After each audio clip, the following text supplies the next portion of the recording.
Today is May 1st. It's a new month and a new Yankees team. Whoa! Maybe, hopefully, please. Let's talk some Yanks. Boone's on the show. Sharp stats. Jake's here. All black. Jomboy Jake. Ooh. Recaps galore, weekly awards, stat lines, steaming hot takes. Get your Yankees news from these two fine dudes. It's time for Talkin Yanks. Talkin Yanks with old Jomboy. Jomboy and Jake. Talkin Yanks with old Jomboy. Jomboy and Jake. Hello and welcome to Talkin Yanks, episode 901. The Yankees are in last place in their division, first place in our hearts. Hopefully, maybe we want them to be. It's tough. It's brought to you by SeatGeek. My name's Jimmy. His name is Jake. We got BBD over there. And if you want to dominate this baseball season at the plate, much like the May Yankees, hopefully, then you got to check out Blast Baseball because it's the #1 hitting improvement solution. Should we send a couple? We should send some to the 161? Yankees ways. The Blast Baseball swing trains and analyzes the swing. You attach it to the knob of any bat, and it provides real-time feedback with every swing by automatically sending swing metrics to a smartphone app and generating insights that allow you to analyze and improve your hitting. Much like when we went to the golf simulator place, and I increased my drive by like 40 yards or something. Jimmy's golf light bulb started to kick in. He was like, okay, instant data. Oh, I was under that one. Okay, move my feet a little, or this. So instant data does really help. This for and baseball. That's what Blast Motion is offering here. So go to blastmotion.com, blastmotion.com, enter code TALKIN at checkout to save $10 on Blast Baseball personal swing trainers and swing analyzers. Jake, how are you doing on this fine Monday afternoon? James Davis. I'm doing all right. The, these Yanks, Jim, I'm interested to see where we get to. Like, in theory, the second half of the lineup can't keep continuing to be basically null and void. I don't know. The Yankee vibe around the office is weird. Like it feels like less important. People are searching for a distraction right now. Like Joe's McFly said he was going to start like playing video games during the Yankees game yesterday. And it's just, I don't know. I'm very interested to see how we look back at the 15 and 14. Was that like, whew, thank God. Yeah. Or was that like, was that good?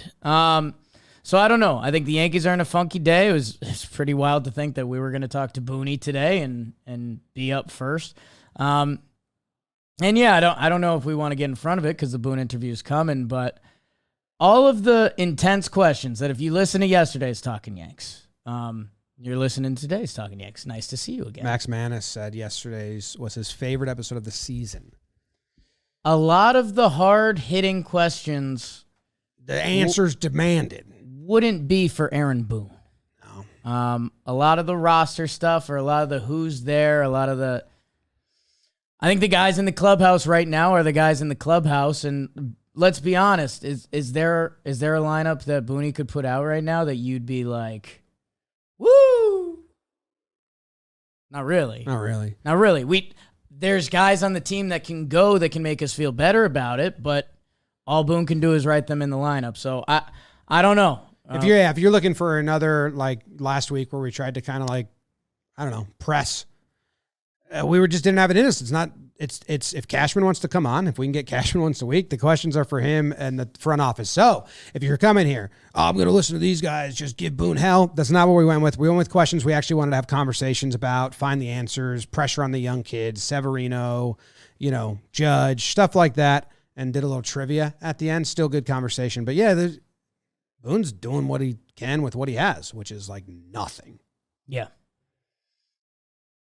So, yeah, and I mean, especially as we await a Judge update. I mean, my goodness, that's where that 15 and 14 gets a little, baby.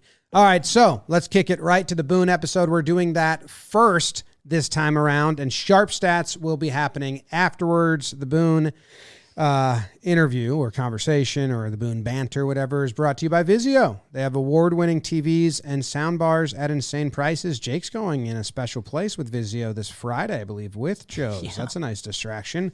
We're talking big 4K screens for under $500, and you can catch baseball all year long with Vizio TV. If you got an MLB TV subscription, you link your MLB TV account to your Amazon Prime account. You stream the games live on Amazon Prime Video app. Vizio, watch free, plus also offers MLB Network totally free right out of the box.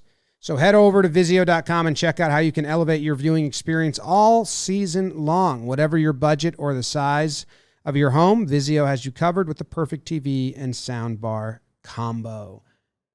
Kick it. All right, Booney, thanks for joining us. You're back east for, are you at your home? This is a new setup. No, I'm at Yankee Stadium. You're just in a new room? This is a cool room. You got wine or something behind you. No, this is my office. Is that new? Have I been blind to it every time? I've been the first couple we've done, I've done from my office at home. Ah, okay. That's cool. Do you choose all those bottles, or is there like a decorating department? Most of those are from like clinching series or divisions or playoffs. Yeah. Trophy drinks. Yeah. Does it ever get tempting? You know, couple tough games. Do you ever start looking at the bottle? I know I've been there. Well, tough games, good games. There's a lot of reasons to have a glass of wine.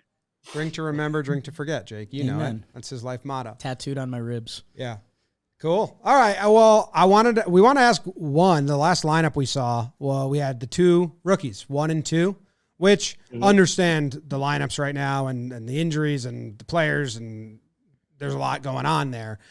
But more so, it was kind of a reminder of, or like a kind of a exclamation point of like, shit, these young kids now are being asked to not just hit at the back of the lineup like we kind of thought they maybe would be, and you know, just go with the season and not the pressure. But Volpe, Peraza, Oswaldo, they're kind of being put into the spot of like, we need you guys. And we wanted to ask about managing the expectations for these young kids that now they're kind of being really leaned on with the injuries around them. And I don't know how you guys handle that, what you see out of them or everything. Yeah. So, I mean, with the three guys you're talking about, so Volpe, Peraza, and Cabrera, like, you know, like makeup wise and what they can handle, I don't worry about any of the three of them. You know, like they're, you know, they'll sink and swim wherever they are. They're not overwhelmed by anything. They're confident. So I feel really good about them being able to handle, you know, whatever ups and downs, whatever, you know, situation is. We're in a team, obviously a little beat up right now. So, you know, it's opened a little bit of a door here for Oswald, you know, playing some different positions and being in there a little more regularly. So, but, you know, those guys are equipped to handle that. And I think they're just excited to go out and compete. I guess Peraza, like you're saying, like we knew Oswaldo was going to play in a lot of different roles this year. I mean, Volpe, going back to Cashman says you got a chance to win it. He goes out and wins it. And then, you know, Volpe fever is taken off. I guess for Peraza in particular, is there anything to, I don't know, I guess the managerial side of things of, you know, he starts in the minors and he might, you know, who knows, I don't want to say he wasn't the biggest fan of Volpe, man. He wanted to start and play for the Yankees. So do I. But now he's got the call and he's hitting second. Do you give him a little like, you know, this is what you wanted, like, let's get it? Or I guess genuinely not knowing how to manage a baseball team, how do you handle that? Yeah, I think one thing this has done, you know, when I look at Peraza, it's been a really good character reveal for me. You know, a lot of times when this happens and obviously gets sent down at the end of camp and we announce Volpe, you know, what is going to be his reaction? It was everything you hope. It was, yeah, I got things I can work on and still need to get better at, obviously. But at the same time, I'm confident in my ability and I'm going to go down and just play. And, you know, you hear players and us talk about things outside your control. There are a lot of things outside your control. All you can handle is your business between the lines sometimes. And throughout it all, really impressed with how he's gone about it. And then when he came up here, not only was there a readiness and a willingness to do whatever, I feel like he's gone out between the lines and handled himself well. Like, even though, he's not hitting for a big average yet. Like, I feel like his at-bats have been better this year than they were at the back end of last season. I feel like he's completely handled himself in the field, throwing him in at third now a little bit too. He'll play second tonight. He's handled all that, and he's done it with some joy and with like a smile on his face, not like this chip or, like excited to be a part of the team and confident in his ability to go out and help us. So I've been really pleased with what I think has been a nice character reveal on Oswald Peraza through, a little bit of a difficult circumstance, certainly to start this year. I'll pivot to the question you're going to get asked probably every 3 hours of your life until there's a finite answer. But any update on the big guy, on Judge? Yep. No.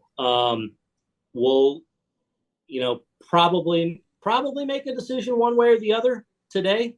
Well, I would guess you're leaning IL then, if I have to read, which I'm not, like, just to being careful. No, I'm not. And the one thing, even talking with Aaron, it's just like, I'm open to where he's at. Like, if I feel like there's a risk, a significant risk at that, then yes. But if doctors feel like he's in a good place to go out there, then we'll be open to that. So really waiting on the next couple hours to see how he comes in, and we'll all get together and make a call on it one way or the other. With guys like Judge who always want to play, and they're always going to tell you, I'm good, I'm good, I'm good. How do you read between the lines? Do you ever just want to like lie detector test them, or bring in like, a mental coach, just like, hey, what do you think? Or is it up to you? There's a couple guys I call out. I'm like, you're the biggest liar on the team, because they're always good. Yeah. No, but you do. And look, the one thing with Aaron, he's so tough. He does always want to go and always ready to post. But I also, like, you have a different relationship with all of them. I have a different relationship with Aaron. I feel like a really strong one, and one where, we've gotten better and better over the years at communicating and kind of knowing where we both stand on things, and getting to, a good resolution. So, I'll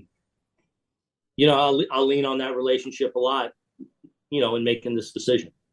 What's the like committee that makes that? Just a peek behind the curtain for the fans that don't know. Like, if you read between the lines, or someone's like, I think we can use the IL, we can backdate it, so it's only 7 more days. Is that solely you? Is it the group of coaches? I mean, Cashman. Well, let's start with the training staff. The training staff and the doctors have, ultimate call on if they're adamant about a yes or a no. So we'll start with that. A lot of times things come up throughout the year that, of course, you would imagine are gray. It's like he could use a day, or he could use a week, he could use a few days, like, and then we, then it's who's the individual, what's our history with him? What's his injury history? What's his injury history with what he's dealing with? So it can be everything from me and the trainer to me, trainer, front office, cash, sports science, strength. It can get really big when we're trying to make a difficult, complex decision. But there's different levels of decisions based on how a guy is physically all throughout the season. So I know for for almost every situation in baseball, it can be specific, but we got some good news. Sevy's going to get assigned a rehab assignment. He's been throwing, and now he's going to rehab. I'm sure you guys are going to react and see how he's feeling. You have to, but I guess your guys' ideal rehab for him, is it 4 starts and you add an inning each time, or like let's say if everything went clean, what would that kind of timeline look like? Yeah, so he's scheduled to go Wednesday in Tampa. So that'll be probably 45 to 50 pitches. And if that goes well, you're probably talking 5 or 6 days later. So early that following week, probably in that 55, 60 range. And then maybe one more, or we pull him. It's just, do we pull him when he's at 70, 75 pitches with us? Or do we want to get him up a little bit more? So he's getting close. He's doing really well. Really encouraged with how he looks and feels. I would expect it, if everything continues to go well, definitely this month. But obviously we got to keep taking the steps. So I would say he's probably got at least 2 or 3 more rehabs to go.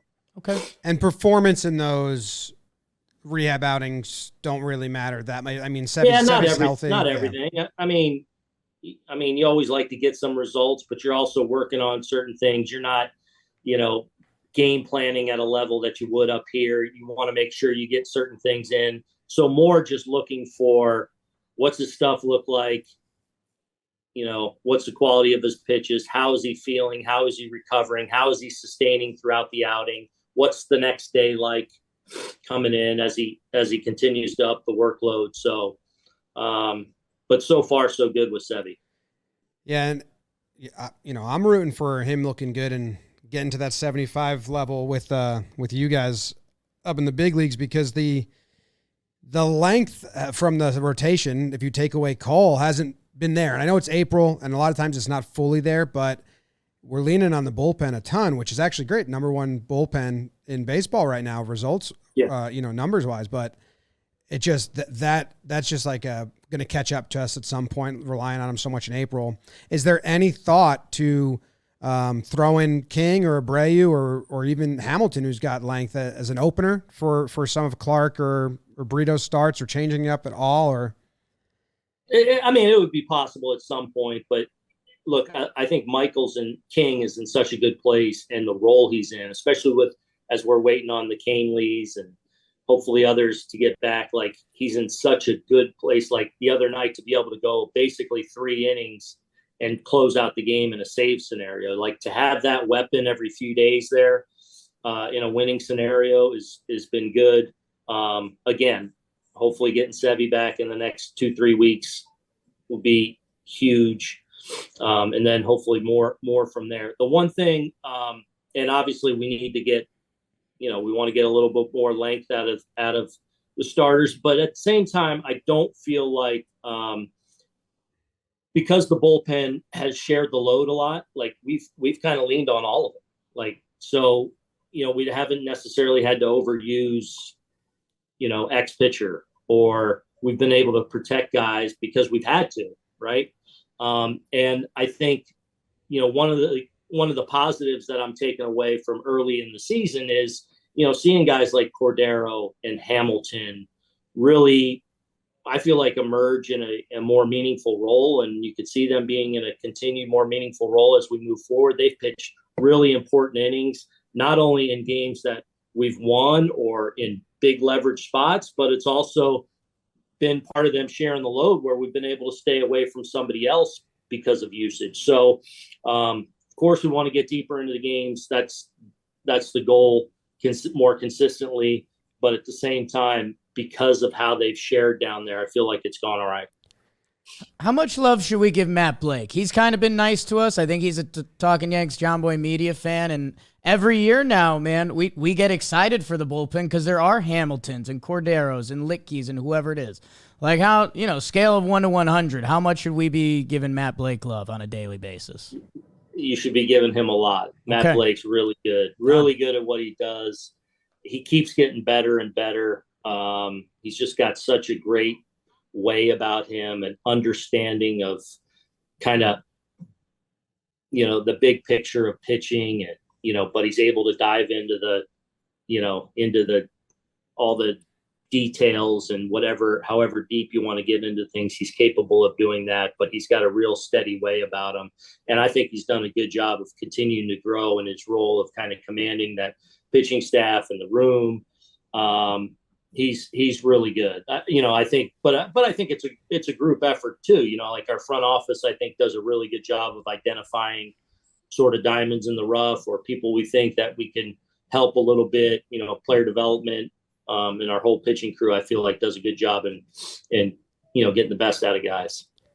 Even Clarkie, like even him, Cleveland would be his next start, I guess. They got lefties. I think 3 out of the 4 of their first hitters are lefties. Like, seems like that'd be a nice spot to use someone as an opener and have him avoid that lane and come in afterwards. That's got to be a thought. No, I mean, I know maybe you don't want to tip your hand, all Cleveland listening to the podcast, but yeah, we'll see. I mean, the biggest thing with Clark is getting him to execute at that next level, period. If he does that, he'll have success. Yeah, it looked like he was trying. Well, it looked like cutters high and sliders low to the lefties was the game plan, which worked all right for the beginning. And then as soon as he put that cutter down, that cutter to Grossman that kind of went down and in got him. It was the first cutter he threw bottom half of the zone and went for a homer. It's like, and that's been the problem. So, and he didn't mean to. That, I mean, he's trying to stay up cutter, right?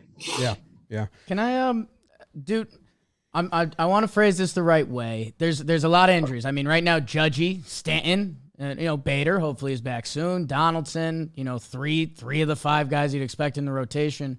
And also, we were talking before we started doing this, you guys are in kind of a sneaky, nutty stretch, 33 and 34, something like that. Do the expectations change at all? I mean, I know it's day to day, but it's also like you guys are waiting for the infantry a little bit, right? Like, is it like, hey, hold like, the line? Yeah, like, not to go, we're not the biggest military show. I'd have no references, but is it kind of like, hey, let's hold on. Like, let's hold on, and then, we can run, or is it not like that?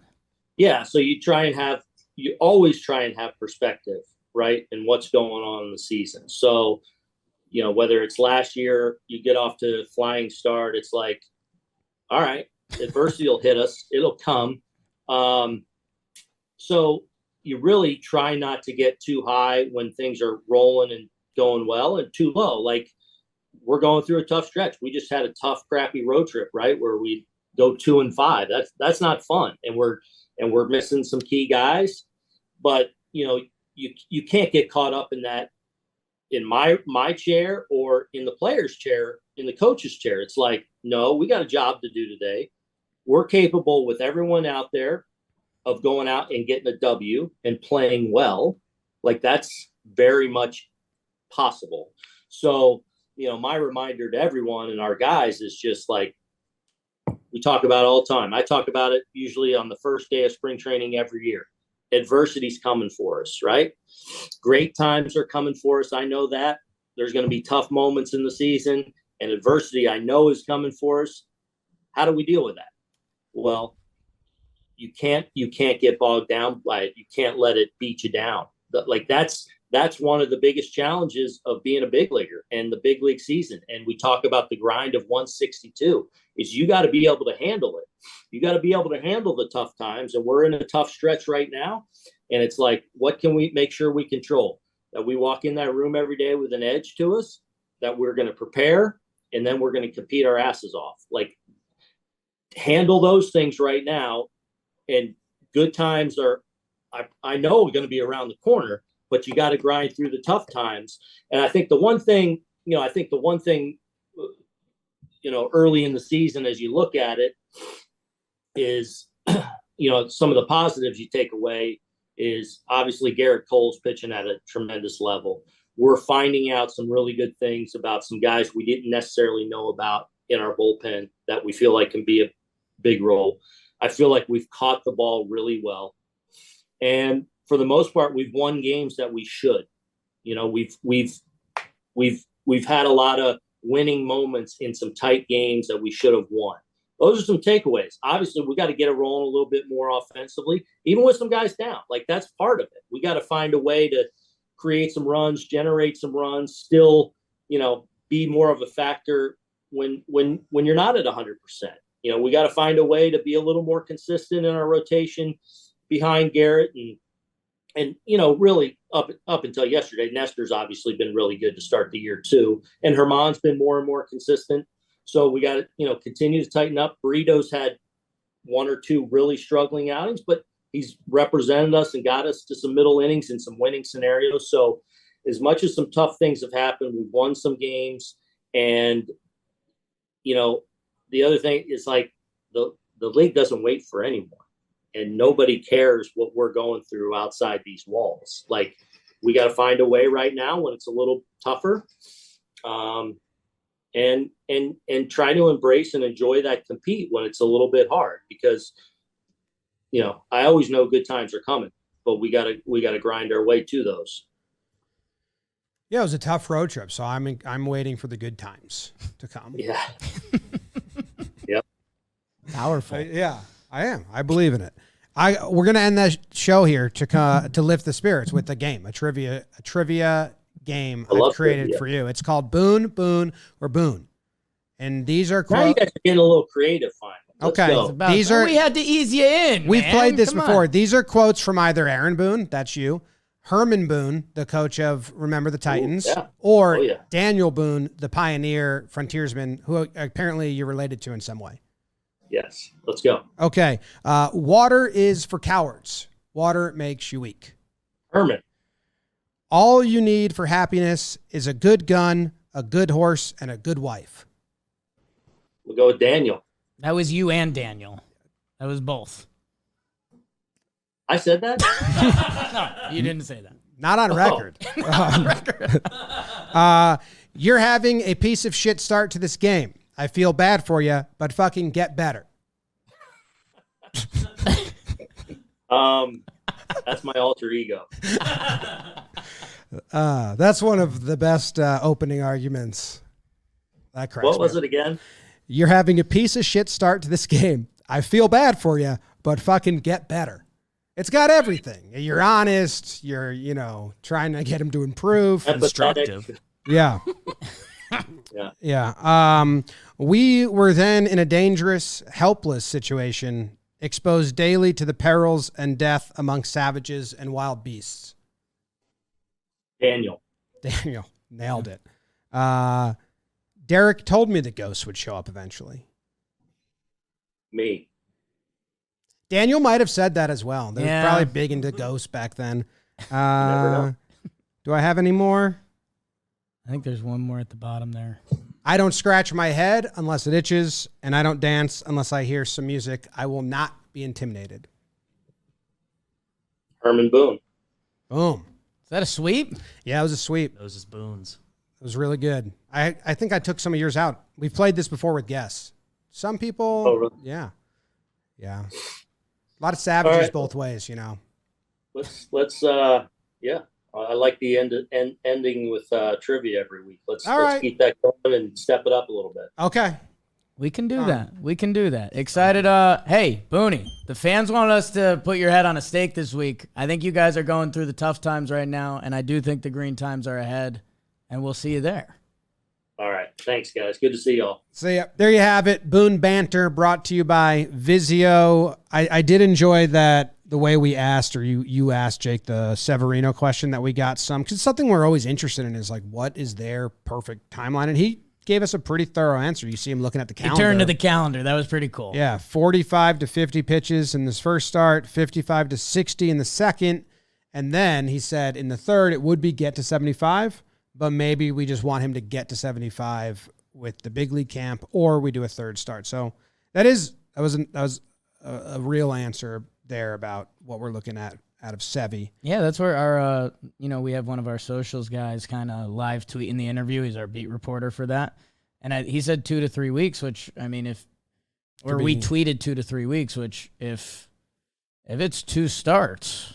2 The weeks. first starts Wednesday, potentially one more, either 5 or 6 days, Maybe 2 and 5 or weeks. 6 days after that. So we're right at 6 weeks, Yeah. or 2 weeks. Right. So, yeah, interested to see how that goes. And again, with Sevy, like, nothing's promised. But yeah, it would be good. Kind of where we were last night as we were recording.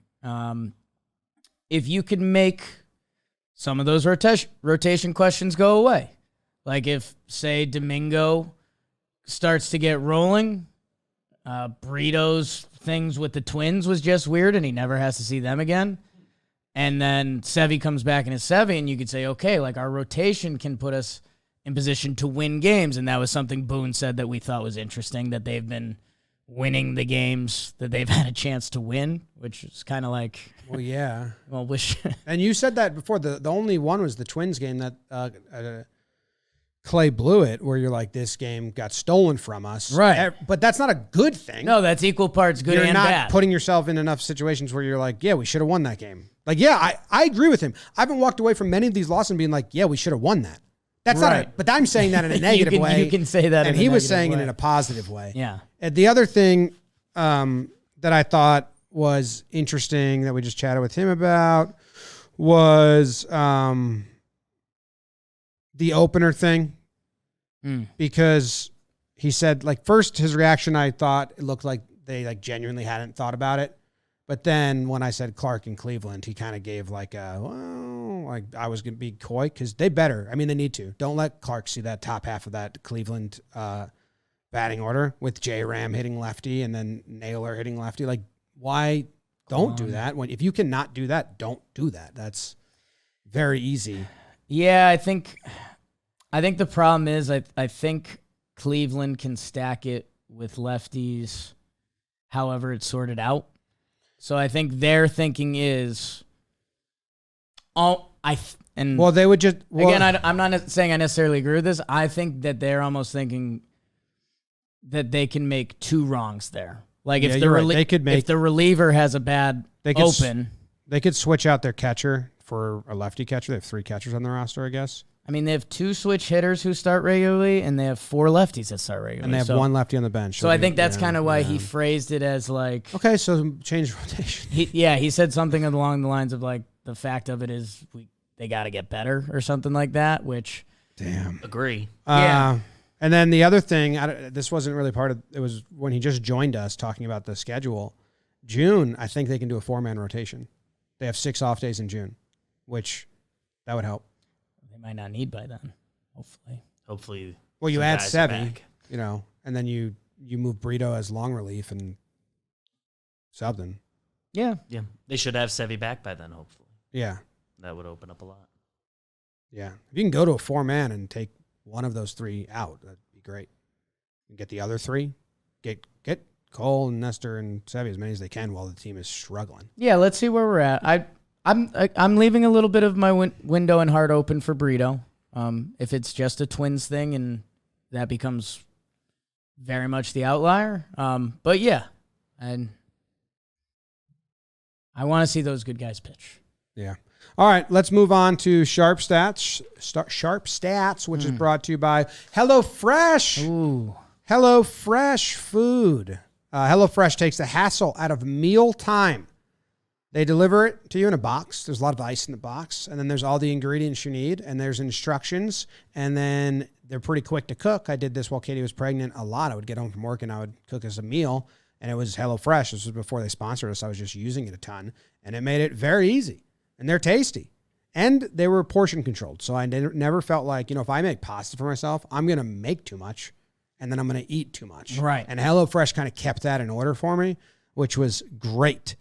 So if you want to try this out, go to HelloFresh.com/Yanks16. Use code Yanks16 for 16 free meals plus free shipping. That's HelloFresh.com/Yanks16 and start using America's #1 meal kit today. The other good thing about HelloFresh that I don't even know if they advertise it as this, but for people like me when I was young and my brother who's just out of college, if you're a kid that's just out of college and living by yourself and you're like, I don't know how to fucking cook at all, these really help you teach you like the very basics of meal prep and meal cooking.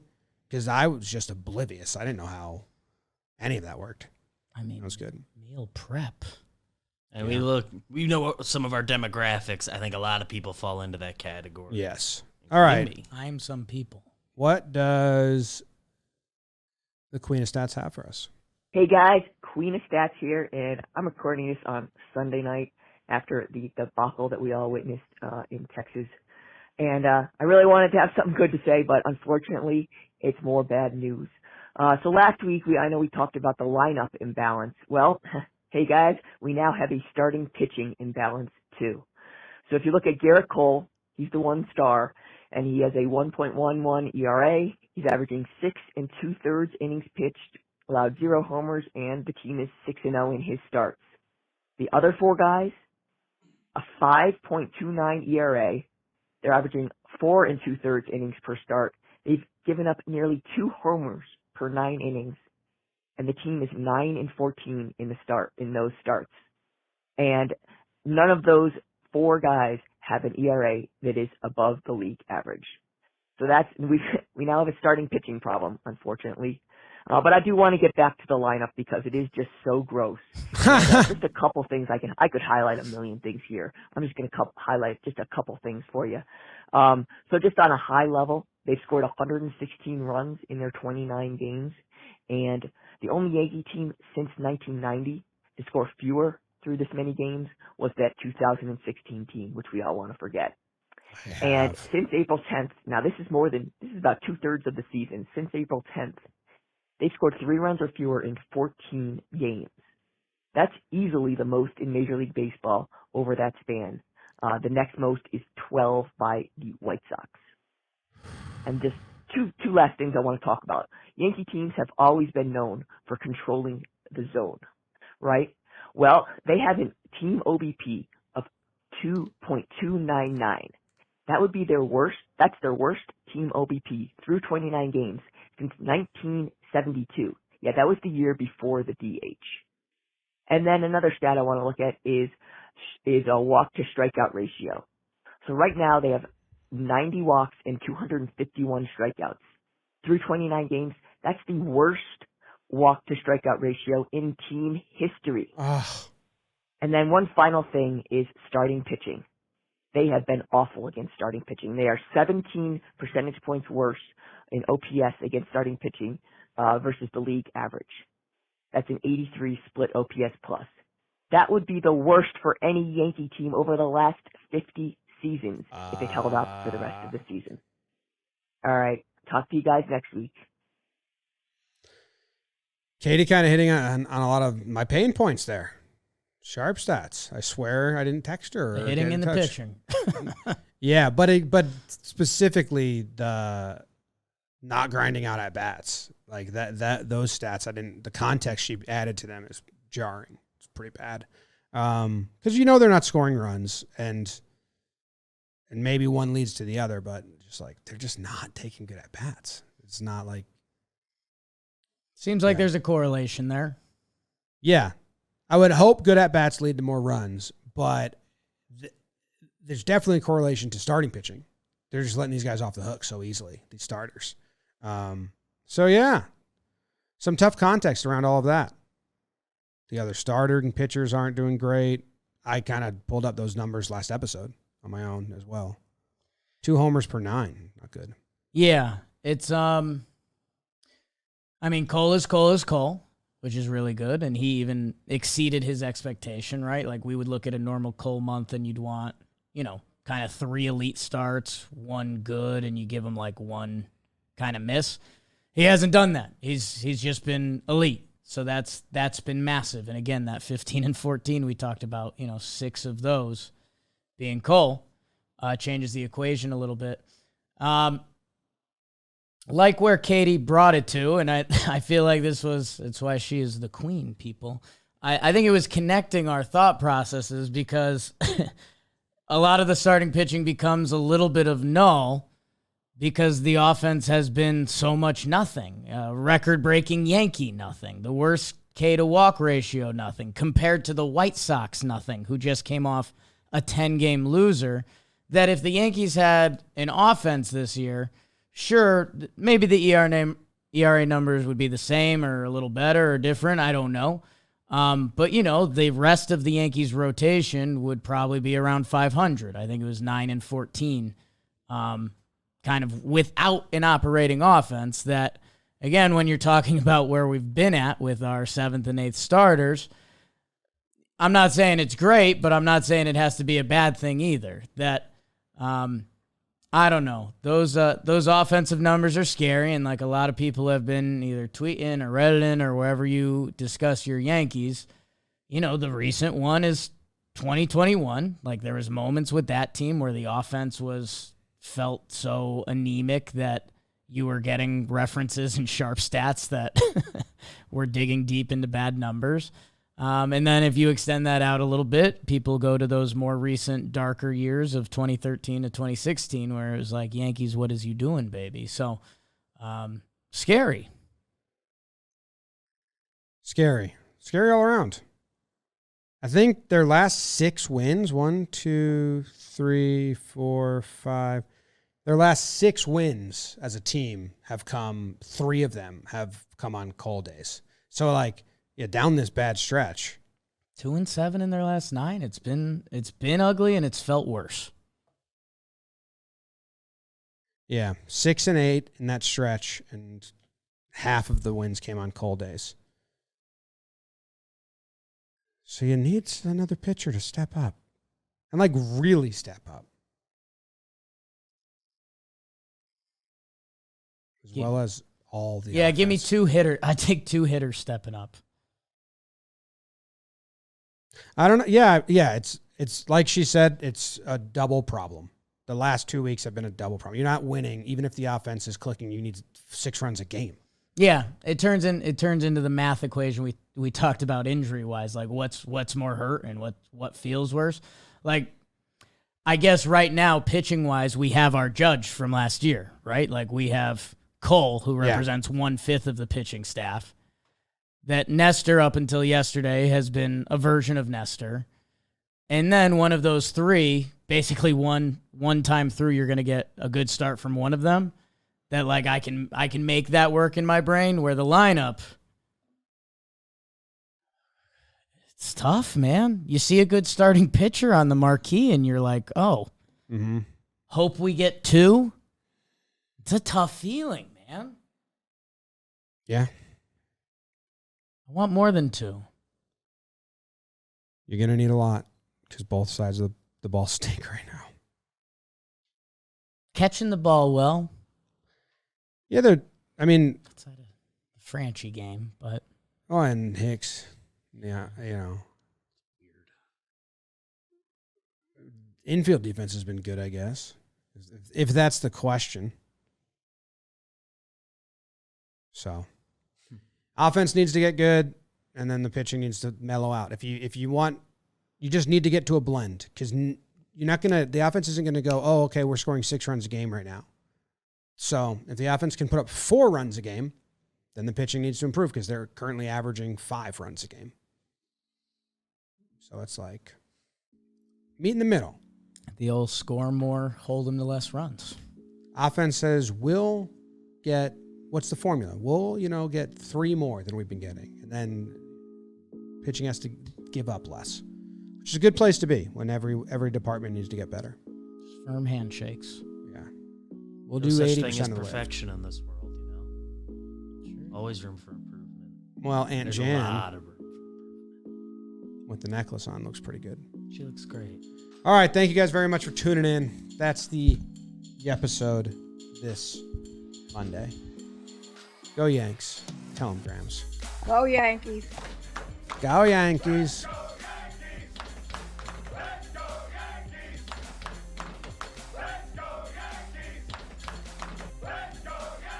Let's go Yankees.